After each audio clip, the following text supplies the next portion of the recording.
You're about to hear a presentation that was given by Manila Austin, Director of Research at Communispace Corporation, and Julie Wittes-Schlack, VP of Innovation and Design, at the ESOMAR Congress of 2009 in Switzerland. The format of this presentation is a Pecha Kucha. Pecha Kucha is a format that consists of some very strict rules. Consists of 20 slides, no more, no less.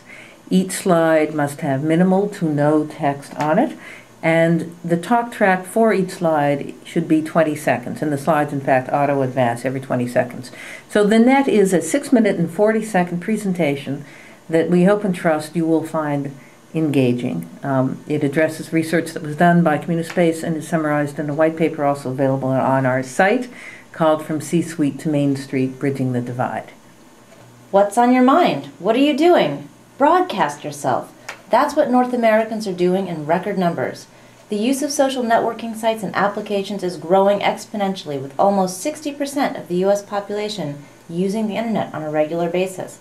In fact, member community sites now eclipse email in their global reach. So who are these wired, expressive citizens?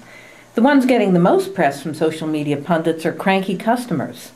They're the Motrin moms who tweeted about an ad they found offensive and caused J&J to pull it. They're Tropicana orange juice loyalists who complained so bitterly about the design of a new carton that the company scrapped it.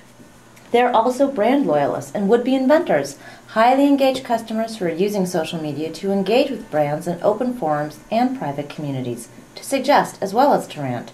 In the spirit of open innovation, they are proposing product improvements and brand extensions, and they're demonstrating an unprecedented sense of ownership.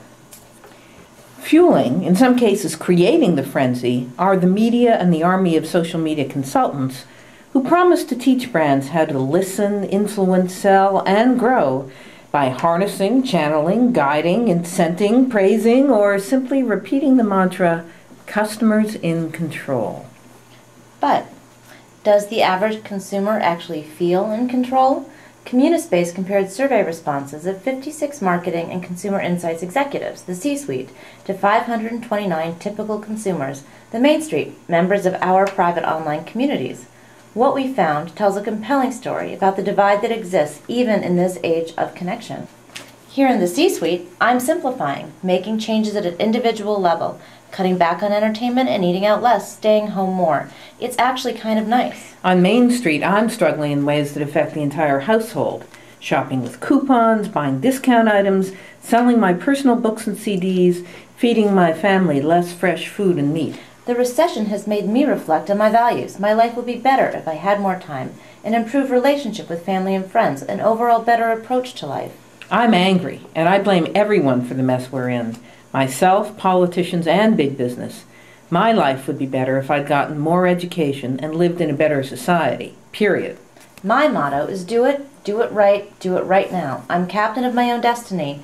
I believe in the efficacy of my own hard work and preparedness and personal responsibility. If you want it done, do it yourself. If you want to own it, buy it yourself. If you can't afford it, you don't need it. Those are the words I live by, but I also count on God, government, and the promise of change.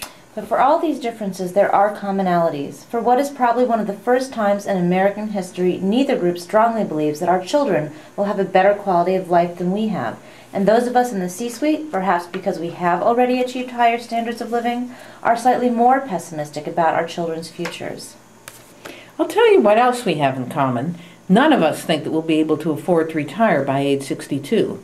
And while we on Main Street are much angrier about this, neither we nor those in the C-suite think that the distribution of wealth in the United States is fair. That being said, of course, we on Main Street are even more certain of its inequity. We both believe that how hard you work ultimately determines how far in life you'll go, though those of us in the C-suite are more likely to acknowledge the importance of who you know, while Main Street assigns more weight to how smart you are. But that's consistent with their general tendency to blame themselves as much as others for their own misfortunes. Here's the thing. Although we on Main Street think that the system is rigged, although we think the income gap is appalling, we're a paradoxical people, we Americans. C-suite and Main Street alike, we believe in the American dream, and not even the current recession has shaken our conviction that in this country, anyone can accomplish anything they set out to do. So what can and should market researchers do to become better listeners in such a polarized and challenging environment? Our research suggests it's more crucial than ever that we drop the almost unconscious assumption that we're all in the same boat. In fact, there are many boats, many life rafts, and some just clinging on to whatever scrap of wood or foam floats by. So, we on Main Street don't want to hear that you and C-Suite feel my pain. You don't. But you do share many of my values. Like me, you believe in doing right by your family and friends. And like me, you believe in hard work and personal responsibility, but also in the value of not sweating the small stuff and taking things one day at a time. I don't want or need a big brand or company to be my friend. When you try to friend me on Facebook, well, can you spell inauthentic? Sure, I might become a fan on your fan page to get free offers and promotions, that's fine. But let's not mistake that for relationship or collaboration. I don't need to be your peer, but I do want to be your partner. As market researchers, we need to create forums that enable ongoing conversation with and between our customers. That's how we learn. We need to show reciprocity, not just asking questions, but by offering responses. And we need to actively engage our customers through open innovation processes that bring their voices into every aspect of our business. So, I don't mind talking to you and answering your questions, but I don't want my input to disappear into a black hole. You need to show me that you're listening. When I suggest something, I can take no for an answer as long as I know why. That's what the Obama campaign did on a massive scale. It's what community-based communities do in a more intimate way. They help us feel heard.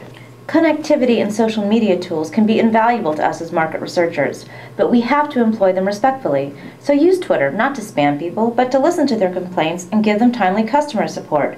Use online communities, not just for feedback, but for discovery. And if your customer's community takes the shape through group motorcycle rides, then be prepared to saddle up. Above all, don't treat me as a number or as a subject. I know quantitative data matters, but so does qualitative insight.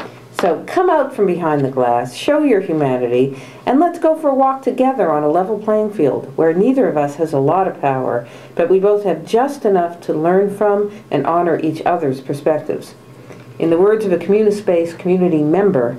And I think those are the things, that, kind of going back to your question about this being a 3D personal thing versus the market research, this is your category, this is your category. I think that some of the things that are coming out in the community is you're not just a demographic, and there is real color and life behind those numbers.